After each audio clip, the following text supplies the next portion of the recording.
Hey fam, yeah, I'm back. I know y'all getting tired of me, but since I'm home, socially distancing, this is going to be how I'm going to communicate. I have, I'm not even going to deal with um, the murders that we've been having to try to digest emotionally.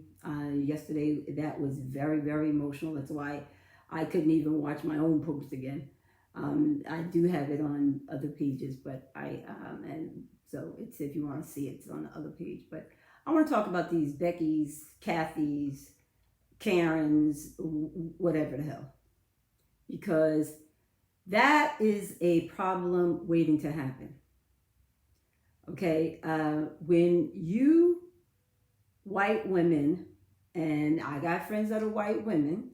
I don't know any black women are doing it. They do it, but in different situations. But when you call the police, and I know you girls, you guys and girls know I'm talking about this chick over in Central Park who didn't want to leash her dog where you legally must have your dog leashed. So a black man I mean, you shouldn't have to have courage to tell somebody when they're doing something wrong to put her dog on a leash and don't come near him with the dog.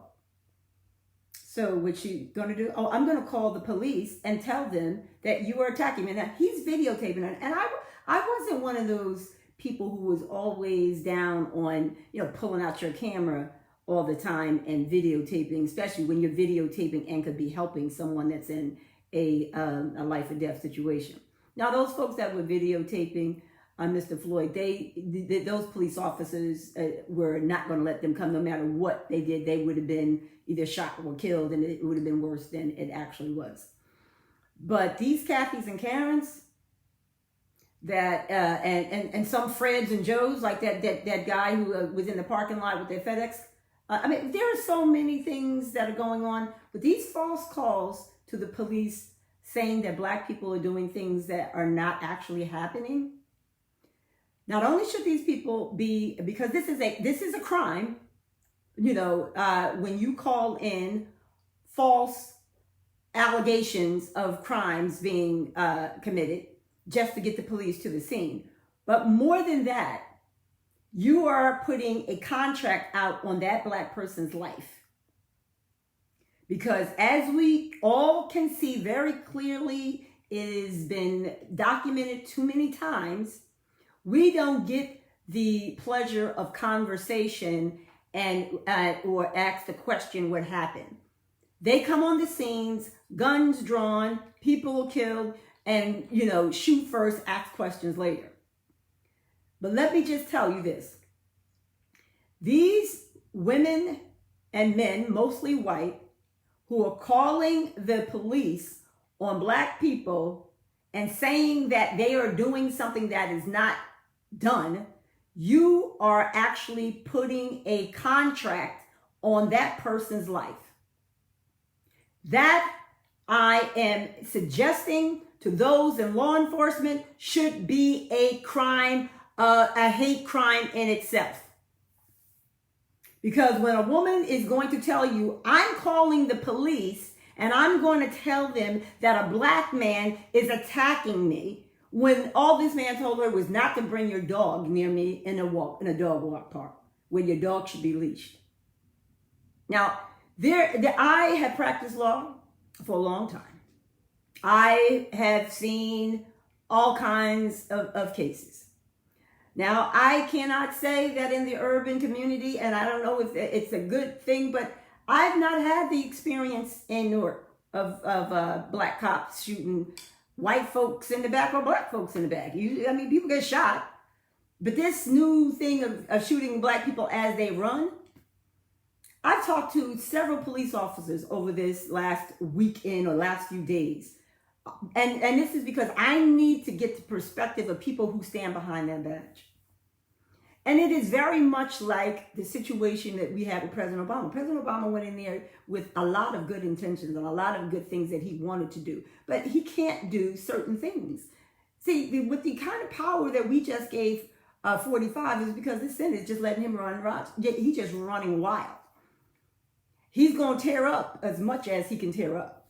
But what he's doing is he is boiling and boiling and boiling and boiling up those poor white people who, because I don't think all white people have this issue. Most of the time, these are people who some people are ingrained. It's ingrained in them. And all he has done is allowed them a vehicle to release what they feel anyway. But other white people are truly offended by being put in a blanket where the crazy people lie. But it is those crazy people that we African Americans are not going to ignore. And we can't tell the difference from one or the other. A woman in UPS, she come to pick up a package, young black girl behind the counter. She's indicating to the woman that your package didn't come. My effing tracking number says my package is here. And then she's going to reach across the counter and try to pull this black girl. Now, they did not touch this white woman. They had the black girl step back and told the woman she had to leave. Now, if I walked into UPS, dragged over a white child, because this is a little girl, young girl to me, I'm 58, this little girl like maybe in her 20s, and tried to grab her across the counter, I'd be in jail. There would be no, ma'am, you have to leave. I know you guys remember the Wendy's, when that white man grabbed that little girl in the Wendy's because she wouldn't give him a straw, and she had to give him a can of whoop ass while 3 men stood there and did nothing. 3 black men, and the manager was an Asian guy, and he's like, sir, what do you need? What do you need? You know what? I am not, again, and I say this, and I'll say it over and over. I do not believe that violence should be your first objective, but I am telling you sometimes they deserve a can of whoop ass. Now, I'm not going to ever start no fight. I am not, I am still the highly educated Judge Takwasi Sekou, lawyer, teacher, writer, speaker, and a woman of class of Alpha Kappa Alpha, but I will whoop your ass if you come in my space with that craziness. I'm not going to subject myself to trying to be classy and sophisticated when you acting like dogs and animals. So just let's be very, very clear. Black people, go get, if you have the right, the credentials, get yourself a gun. I'm putting it straight out there. There is a Second Amendment right to every American to own a weapon, because we have to now do the same thing. Because if you're going to be shooting us without weapons, at least if we have a weapon, you have an opportunity to shoot back. Now, here in New Jersey, you can possess, but you cannot carry unless you're law enforcement. So I'm not suggesting that you break any laws. Know the laws in the state that you live in. Make sure that you follow the laws, because even in transporting your gun, there's all types of situations, and each state differs. So there's no need me to give you all of New Jersey's. But in New Jersey, if you're transporting, it needs to be dismantled, and you should have it in the trunk and not in your glove compartment in case you get stopped by the police. Because again, without your cameras on, everybody who can afford a cam in your car need to get one. Anytime you are stopped by the police, put your camera on, put it on the dashboard, answer the questions and answer the questions only, and do not give any extra. Now, do white people have to do that? No, but you know what? We are not in an equal America. If you don't know it by now, COVID has told you we are not in an equal America. Because while we all dying, they still killing. So I need us to, these Karens, Kathys, and Beckys, and I know some people got family members. I don't even really want to use actual names that actually belong to people who probably are great people. But I just call it these white women who are calling the police on black men that are going to their own homes, who are shooting men in their own homes, who can't walk in their own buildings, who feel that they need to prove that they can live in the same apartment building or on the same street. Nah, No. Mm-mm. Ain't but 3 black people live on my street. I ain't never had no nonsense like that in all the 21 years I have lived here. Okay, South Orange is a very liberal town, but I roll over to Short Hills. Lots of Jews that live in the community, mixed with a few little black. No, I could walk in a Jewish community. I could walk in Italian community. I could walk out and on Ferry Street in a Portuguese community. No. I'm sure that New Jersey is not an aberration. But because this sister that this white girl that just came up on this black boy was in Central Park. And we already know what kind of craziness can happen in Central Park. So that tells me that there is possibly amongst those that in my community that I respect and I speak to every day in Starbucks that, now that our Starbucks is open, we pee up and we getting our coffee again because that's where we white, black, Spanish, everybody in our neighborhood, that's where everybody chitty-chatted about what's going on. But now I am feeling like a certain kind of way. I'm feeling a certain kind of way. Am I going to be able to talk to my white brothers and sisters in the same way and really know if this is merely a nicety or has it all been fake all this time? I'm starting to question that because I had a conversation with a judge that I have respected my whole career. And we got on Donald Trump and I'm listening to him and as I'm listening to him and I'm like, whoa. Is he really supporting what Trump is saying? So I had to stop him because I don't sugarcoat. I'm like, so, do you understand that the black people he's talking about, that includes me? He says, oh no, T, you're not. I'm not what? No, I am those people. I'm exactly those people. I am the epitome of those people. So we want to just stop and recognize that we cannot allow these women or men to have false allegations and call them into the police station and pretend as if they are real because they can take the lives of African American men and women. Keep videotaping, keep putting it on the news. We have to just keep the news filled with it. No more hiding, no more pretending that it's not happening, no more niceties. I'm no threat to nobody who's not a threat to me. But what we're going to do, we got to do this a different way because the way we have been doing it, we ain't kneeling. We're not doing none of that. No more kneeling. No more, I'm sorry. No. Stop the kneeling. Stop the kneeling. Don't feel like you need to give white folks explanations for anything. No, you don't have that. No, we're not doing that. We're not doing that. Because if they're not by now educated enough watching what's happening to our community on television in real time, then they don't want to know. Anyone who can deny the facts of what we see in real time, we can watch a man kill a black man in slow motion. There wasn't just black people screaming. There was a white girl there that was losing her mind. I mean, she would have that camera all up in her face. I was mad respecting her. And that brother that stood there, he was a trained police officer. He kept saying, "You are killing him, dude. You don't think we don't know that jiu-jitsu move? You're stopping his breathing. You're stopping his breathing." So, I mean, I think that, again, I said I wasn't going to talk about it, but the governor, mayor, whatever it was in Annapolis, he said what was right. This is murder charges. This is first-degree murder charges. This is not manslaughter. This is not reckless. This is murder charges. Because every single person was describing the death in real time. So when you're doing the same thing, when you're calling police and telling them lies about things that are not actually happening so you can get them to the scene. Remember that woman some years ago called and said some black guy kidnapped her and killed all her kids and pushed them in the water? Wasn't until a friend could not take that lie anymore while this black man was picked up and was going through trial. And every juror, when they were asked afterwards, said they were going to find him guilty. But a friend of hers said that she was telling a lie. And remember that white girl that killed her own daughter?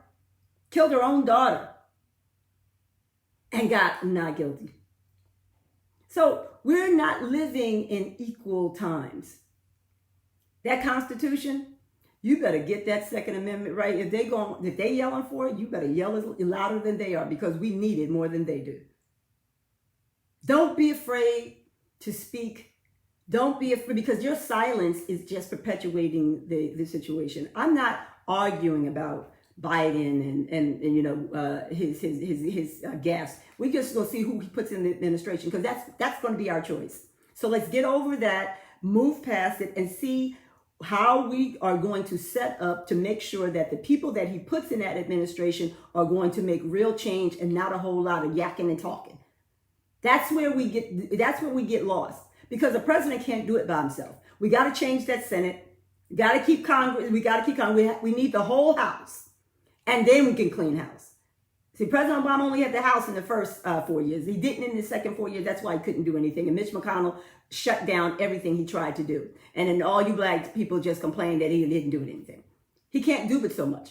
What's happening right now with 45, Barr as the Attorney General, who is act like he's president, that he's 45's personal attorney, that's totally against what his oath of office is. All of them are committing crimes right now, but they all can't go to trial while they're still in office. So the only way we can get their trial started, because that sister, I hope that's in the Southern District of New York, I hope she's box checking, so they can check him because he's such a punk. He didn't want to do the unveiling of President Obama. I know he is not going to do the exchange of power at the top of the stairs when he loses to Biden in this election. So let's not act like he's gonna be a man of some other day. I mean, we've allowed to have a hoe as a first lady and nobody said nothing. We allowed a pussy grabber for president, nobody said nothing. Everybody, you totally forget all of these things when it's on a white man. You can have a hoe in the White House when it's a white man. If President Obama, they had found out he ever had a girlfriend, I'm sure they scrapped around to try to figure out whether he had education, but they could not find one woman to say that he had ever been appropriate. And I to tell you the truth, I was like, whoa, 8 years and a brother kid, they couldn't find nothing on the brother. That he got some squeaky clean. But I love my President Obama, and I'm always going to love him, because he's going to go down in history as my president and my only president. I don't care how many other presidents we have in my lifetime. But what I need from you guys is to really take this election serious. We have all our differences with regards to whether you wanted Biden or whether you wanted Warren. We have who we have. Now let's see how we can make the best out of what we have. It is not going to change by having arguments every single day, by every single gaffe that Biden's going to make, and he's going to make another one. But Donald Trump lies every day. 40, 50. And when you have the New York Times having a tally count of how many lies that the president tells, this man is he has so much. I don't even know that the narcissism is beyond narcissism. When a man is telling you that stop telling lies about my dead wife, that he's trying to claim that Joe Scarborough killed 19. Oh, come on, man. That's beyond petty. That is a sick man. And to call people stupid and ignorant, he's worse than a 2-year-old. So we have the power to change our circumstances by our vote. And we have a power to make sure that if we, with who we do have as a Democrat, we got to hold Biden's feet to the fire. Nobody's giving him a pass. But since he is what we have to make sure that those that he put in position are doing the right thing, on behalf of the entire community. And right now, they need to fix this situation with the African American community. All right, we've been here 400 years and we still having this fight. No, they need to fix this quick. So I just came on here very quickly, and my family just came in. I thought that they would be gone a little bit longer. And just to tell you, grace and peace. I am my heart is for my people, but I am an American. I am an American. And you may not have wrote that Constitution with me in mind, but you know what? I'm going to hold on to that bad boy and every last word to it, down to my Second Amendment right. And I will stand my ground. So grace and peace to all of you. Stay in peace. But if you need to carry your peace, to keep your peace, you know, it's their choice. It's their choice. But we're not going down on our knees no more. Love you. Deuces. See you on the other side, because you know I'll be back.